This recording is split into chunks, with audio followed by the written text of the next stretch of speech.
Hello and welcome everybody to another episode of our top 5 psychic type Pokemon. You thought it's gonna be a playthrough, huh? Oh, now you have full view of my full degeneracy right here. Oh my god. So degeneracy with the Nia poster over there and the Marin, the Rin, and even my Your Body Pillow, yo. Your Body Pillow that I got in Anime Time. So I treat my Your Body Pillow really thoroughly. So without further ado, I just interrupted myself with a tangent. This is going to be my top 5 psychic type Pokemon. As for all my top 5, this top 5 is 100% based on my opinion. That means it's not gonna be based on just stats. It's not based on design. It's based on a combination of things that I like about this certain Pokemon. And if that's the case, it's gonna be my opinion. If you disagree, or if you want any favorite psychic type in the Pokemon world, please go on the comment section, type any of your top 5. That would be a great discussion for. Without further ado, please leave a like and subscribe for more Pokemon and anime related content. Seriously though, I am such a degenerate weeb. Look at my background over here. Look at my background. I have my body pillow. Oh my goodness. I'm filming on the bed. What the frick.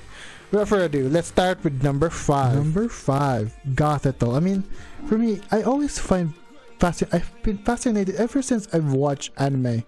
The first time I've watched anime, I've been fascinated by the fact of how mysterious the design of Gothic Lolita in anime is. Like, as a weeb, Kurumi Tokisaki is probably one of the prime example which I freaking love Gothic Lolita. There's also Go Sick, the one with that Gothic Lolita kind of detective Lolita. The design alone, like, kind of creepy and yet mysterious little girl, or girl in general, mysterious woman kind of aesthetic, and that's embodies GOTHITELLE to me. I think for me, I just wanted to train. The fact of the matter, the first time I saw GOTHITELLE, I was like, I want that. It's just so creepy looking Gothic Lolita kind of Pokemon. I want that on my team. The first time I played Pokemon Black and White, I had a GOTHITELLE on my team. I think even this was back in my X and Y days.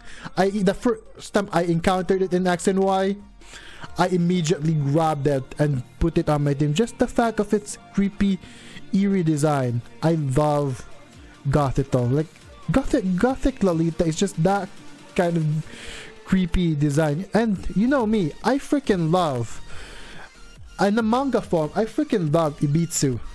And for me, Ibitsu, or the main protagonist in Ibitsu, reminds me of that exact kind of trope. So just in the design and kind of lore perspective, GOTHITELLE for me is enough to be put in number 5. So without further ado, let's go and proceed into number 4, shall we? 4. Straight from the creepiness of Gothic Lolita kind of aesthetic to the most wonderful, fantastical lore of, well, unicorn. I mean, this is literally the reason why I choose Pokemon Shield. Like, the first time I watched that one special trailer live stream that Pokemon Company did for Pokemon Sword and Shield, where we have to hunt down Galarian Ponyta, I was like, wow, that is legit cute.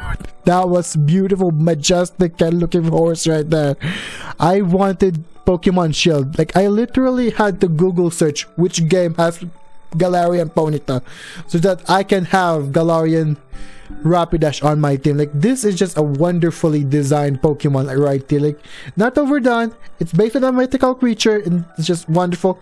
Chef's kiss. And then it just upsets me that it's actually, you catch it further on late in the game. I think if I'm not mistaken, fifth gem, the fairy gem is, or the 5th gem is the fairy gem. It is right after you catch the 4th gem, because technically speaking, you can go to the route in between Stowaway and the city where I think the Gleam City, like the fairy type gym city, in between that route, the in between route, right after you challenge B or Alistair. So It's gonna be right after the 4 gems. It's fairly early. You can catch this Pokemon fairly early in the game, so why not just put it in the team? So yes, fairly early. Yes, late, but of course I have time 5 to 6. I'm not sure. I'm gonna check that out. Check that one out. So I'm just upset that it's a little later, but you know what? It's worth putting on my team because I love how kick-ass the design is, how strong it can be. So yeah, Galarian Ponyta or Galarian Rapidash, number 4 on my top 5 psychic type. Oh my god, I stumbled my words. Whoa. Without further ado, let's proceed into number 3. I'm putting my number 3 spot. I'm putting Espeon here because I wanted to put it higher because of how cool and iconic the fact that it's an evolution. I wanted to put it on a higher kind of position on my list, but there's no way I can put it above the top 2 contenders. So for me, Espeon just have to contend with number 3 because come on, it's a cute, adorable evolution. Of course we need to put a cute evolution in this list. So yes, Espeon deserving of number 3, although it can be switched up number 2 and number 1. I love Espeon in general, the design, the cuteness, and even there's a little bit of majesty for Espeon and quite the offensive, especially offensive Pokemon. I freaking love Espeon. It's just a very iconic Pokemon, and very iconic Pokemon in the game because it has the sisters, the Kimono sisters back in Gen 2, and even in the anime. Like, it's always overused in anime because there's Annabelle in the anime. I love her connection to Ash. There's also that Kimono sisters back in Generation 2, back in the anime as well, the Johto journeys.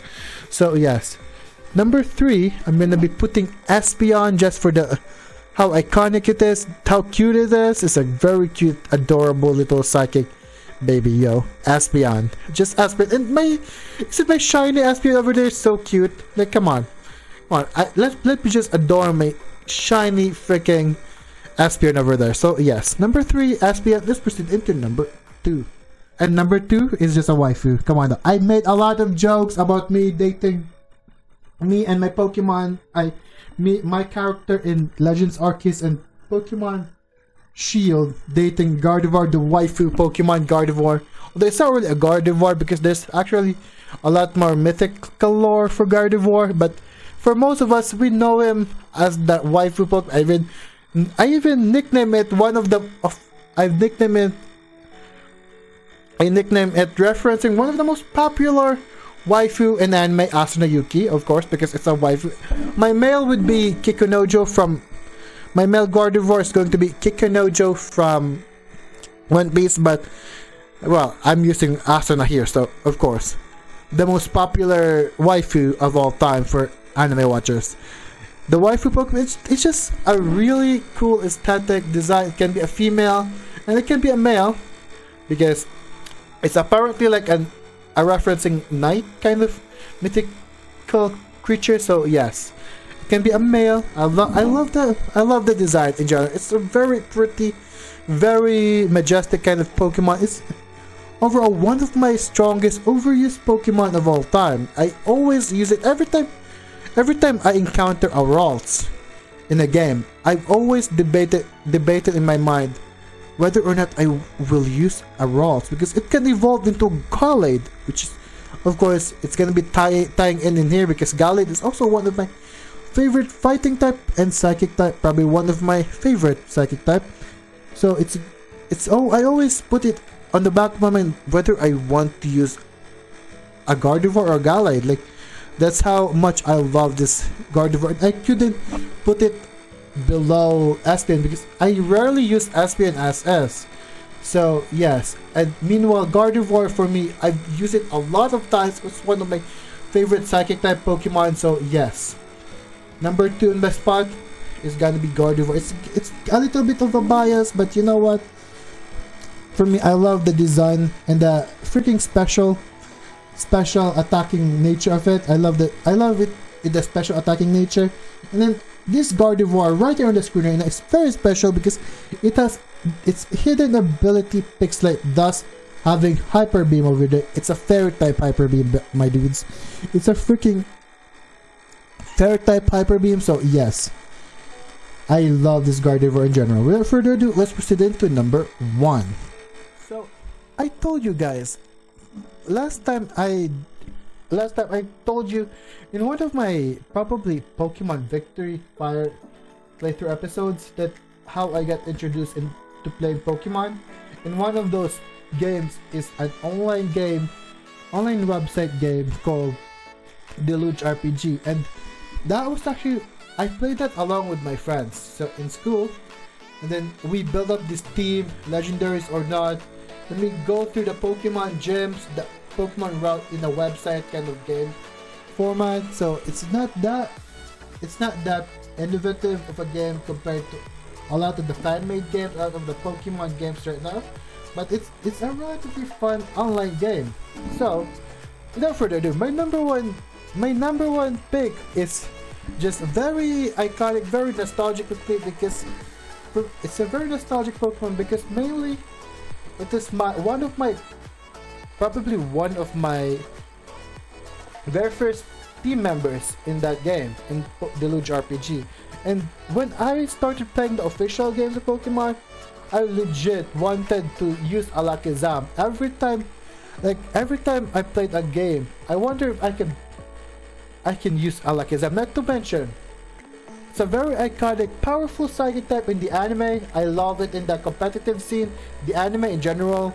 I think Sabrina, that episode of Sabrina, he has an ALAKAZAM. I think an ALAKAZAM or Kadabra, but he has either. And you know me, freaking Sabrina in the anime, one of the creepiest episode they have. It's literally the darkest episode Pokemon has gotten, aside from the terror at the Gengar in season 1, the Tower of Ghosts. I'm not sure about the title, but it's where Ash died and was playing with Gengar and Hunter. That was probably one of the darkest. The other one is Sabrina. Like, I love that episode. Creepy aesthetic of, again, a gothic Lolita doll playing with Ash and friends. Like, I love that episode, and the fact that Sabrina uses ALAKAZAM and Kadabra. Yo, I freaking love that. Yo, I love that, bro. And then, of course, I use it a countless of time in competitive scene in my Wi-Fi battles. So yes, top 5. Now, definitely one of my favorite. Of course, I can't forget to mention that probably one of my favorite looking Mega Evolution in general. So yes, ALAKAZAM is definitely worth that number 1 spot in my heart. Without further ado, that would be it for my top 5 Pokemon. Top 5 psychic Pokemon of all time. Time for some subscriber shoutout. Thank you so much for subscriber terror. And if you guys want to be shouted out in the next video, please leave a like and subscribe for more Pokemon and anime related content. Without further ado, roll to the end card, shall we?